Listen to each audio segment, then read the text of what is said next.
Once upon a time, in a land where the mountains kissed the heavens and rivers sang ancient songs, there lived the last dragon, Kael'thar.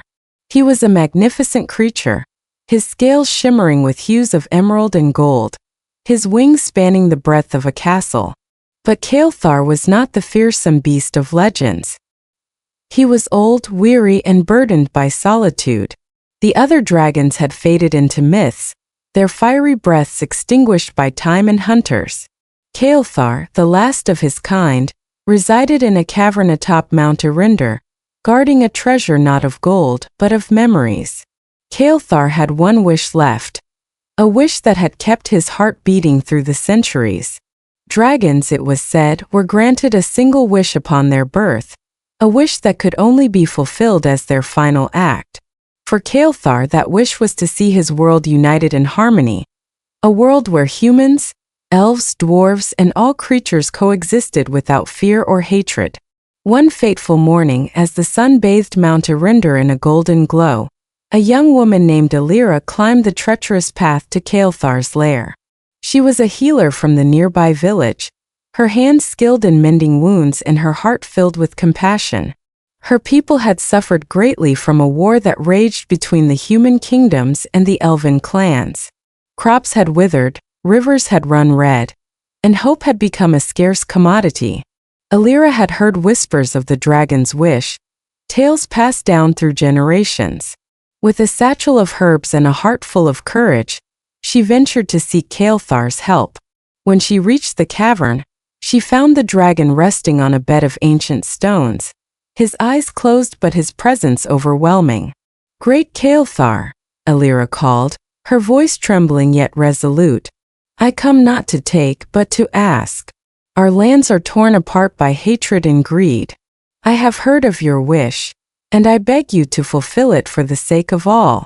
Kael'thar opened his eyes, twin orbs of molten gold that seemed to peer into her very soul. "Child of the earth," he rumbled, his voice like the echo of thunder.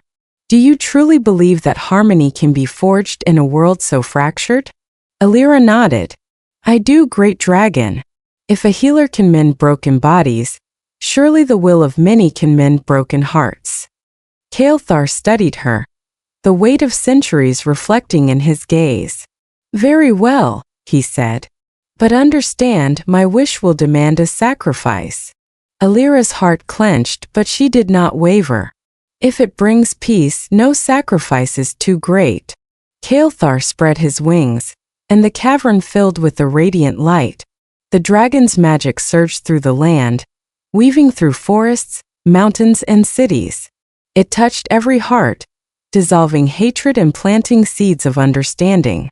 Humans laid down their swords, elves opened their gates, and dwarves shared their forges. The world seemed to hold its breath as centuries of discord melted away. But with the fulfillment of his wish, Kael'thar's strength ebbed. The light in his eyes dimmed, and his great body began to fade like mist under the morning sun. Alira rushed to his side, tears streaming down her face. "Thank you," she whispered. "Your wish will not be forgotten." Kael'thar's voice, now a mere whisper, filled the cavern one last time. "The world is yours to heal, child. Do not let my sacrifice be in vain." And with that, the last dragon vanished, his essence becoming one with the wind, the earth, and the stars. The world remembered Kael'thar's wish. Monuments were built, songs were sung, and the harmony he had dreamed of endured for generations. Alira, inspired by the dragon's sacrifice, dedicated her life to fostering unity among the peoples of the land. She became a symbol of hope, a living testament to the power of compassion and the legacy of the dragon's last wish.